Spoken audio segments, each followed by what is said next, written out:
that you call yours, people can do what has been done to our children in West Cameroon. I call it West Cameroon because you will never take it out of our mouths again, because that is a territory in which we believe in freedom. To go out on the street and demonstrate is a basic right for us. And that is why we are saying that there are two Cameroons that came together. If you are telling us, like a state minister stood here last year and told us that what happened in Cameroon is like dropping a few cubes of sugar into a basin of water. Who is the sugar and who is the water? I'm asking the government bench of Cameroon, who is? That you rape our children. My brother's daughter has been raped in Biya.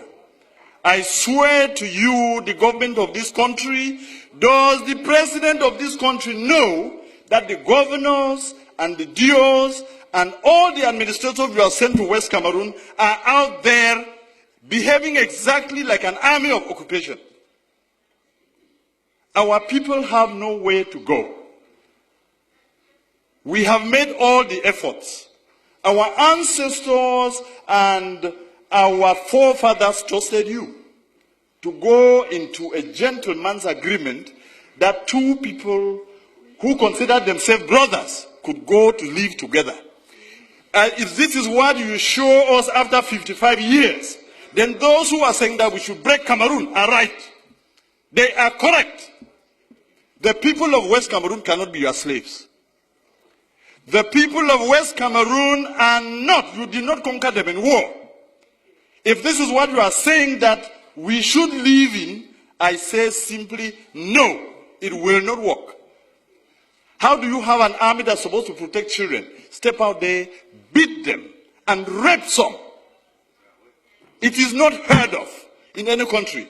This is the 21st century, and anybody who does that and cannot be willing for his government to pay the price, we will exact it on you. Because you are making us believe that we went to the wrong place. What is there to say? I want the world to know and to have it on record that we have made efforts. I have sat with ministers and listened to them talk. The first one was the then Minister of Justice, Amadou Ali, 10 years ago. And I took my time, drove from Kombo to Yaoundé to tell him something is brewing out there. This thing that you people are sending gendarmes to beat people up and say all of these things, there is pain in West Cameroon. And as Minister of Justice, be very careful. What happens there? And he turned around, looked at me, and told me, Mr. Wirba, it is your people who choose to come here. He is alive. He told me.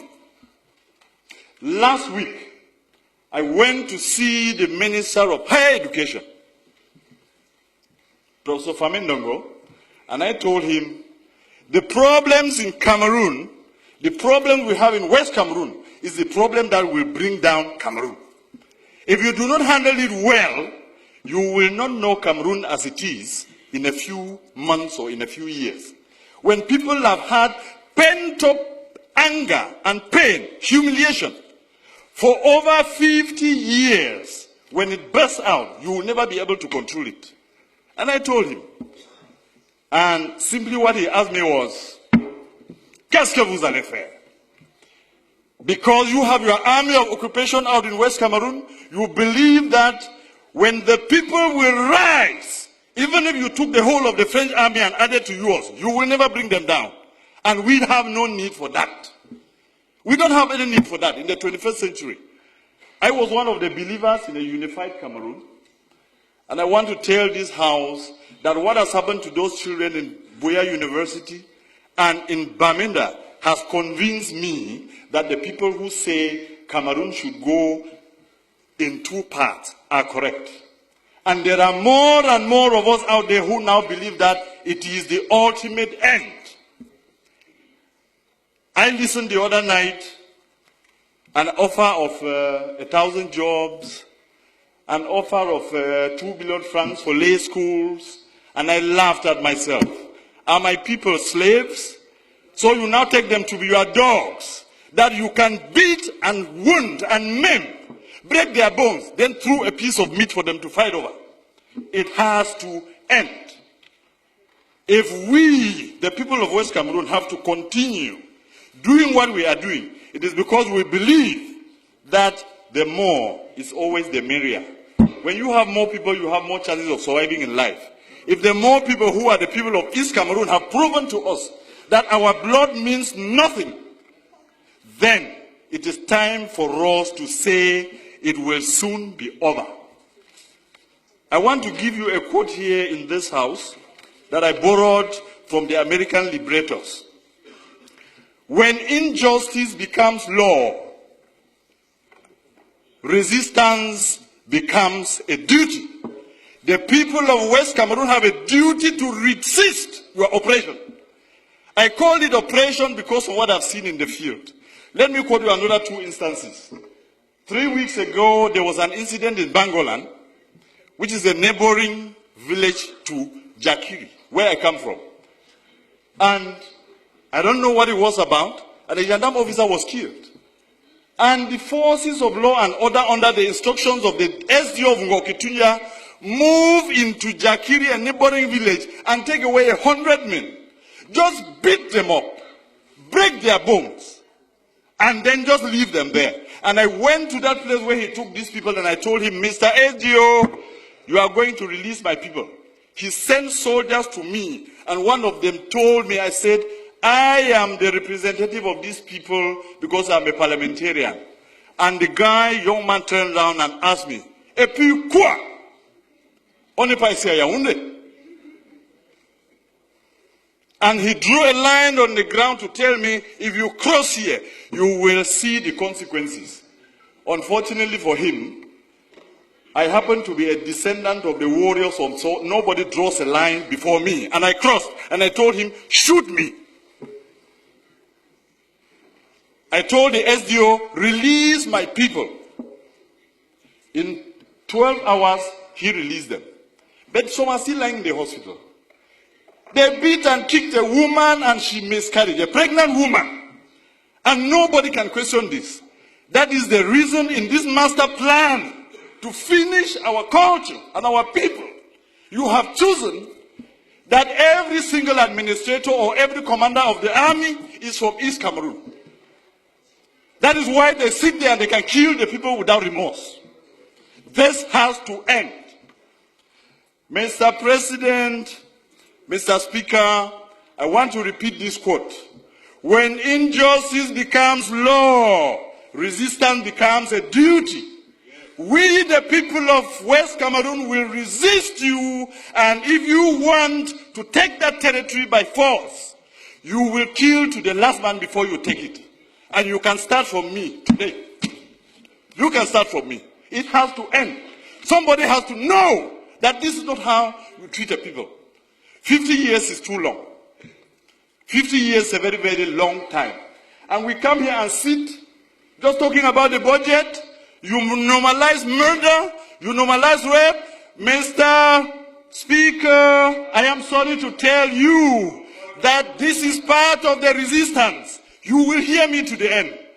When injustice becomes law, resistance becomes a duty. It is my duty to defend my people. You will not stop me because of lack of time. Or if you want to, you can call your brutal gendarmes to come and kill me here. I will not. I will not. I want you to hear this, Mr. Speaker, that my people are suffering, and that the cube of sugar that was defined in this house, are you just angry, Mr. Speaker, that the person you considered your slave, a slave has risen in the master's house and is asking a question? I have.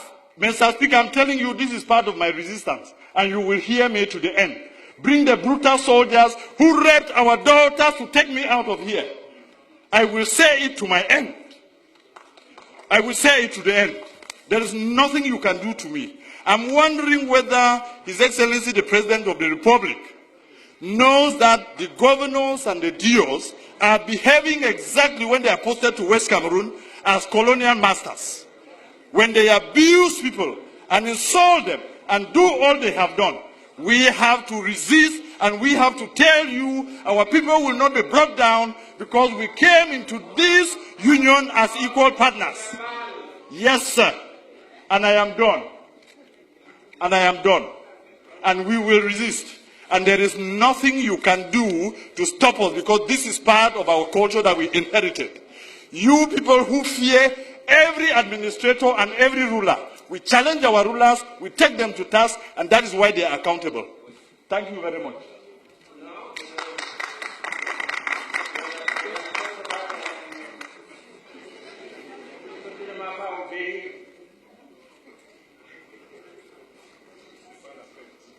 Mettre sur pied un programme d'urgence de réhabilitation et de mise à niveau de toutes ces formations sanitaires victimes d'accidents. Et en évoquant cela, Monsieur le ministre, je ne peux m'empêcher de soulever le cas de l'hôpital de district de Biya, qui n'emporte que la désignation et pour lequel je vous avais saisi il y a 2 ans. À ce jour, le plateau technique de cette formation reste un peu plus sommaire. Or, cette localité est très souvent le théâtre d'accidents mortels, volant alors qu'elle marchait paisiblement et prudemment le long de la route. Monsieur le ministre, c'est un cri de détresse que je lance. J'espère qu'il sera entendu. Me tournant à présent vers le ministre en charge du développement urbain, je voudrais relayer les cris de détresse des habitants de certains quartiers de la capitale de notre pays. Mimboman 3, Etam, Bafia, Colonial, ils sont nombreux, Monsieur le ministre. Ces quartiers de la zone urbaine de Yaoundé confrontés à l'inaccessibilité en raison de l'état de dégradation avancée des voies. Nous pensons, Monsieur le ministre, qu'il est urgent de prendre en compte dans le programme d'urgence en cours certains de ces axes routiers pour permettre à notre cité capitale d'être un milieu de vie agréable pour tous ses habitants. Je voudrais également signaler à votre attention, au cas où vos collaborateurs ne l'auraient pas fait encore, le danger permanent que constitue la voie d'accès, du reste très fréquentée, reliant le rond-point école publique Bastos à la rue dite Dragage.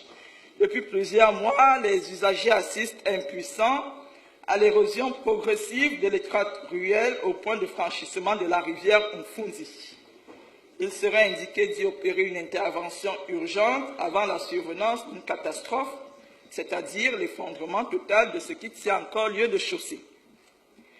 Voilà quelles étaient mes préoccupations, Monsieur le très honorable Président de l'Assemblée nationale, et j'exprime d'avance mes remerciements aux membres du gouvernement pour la prise en compte de ces plaidoyers, afin que le ciel de l'émergence vers laquelle nous conduit le chef de l'État, son Excellence Biya, se dévoile pour l'immense majorité de nos compatriotes. Je vous remercie.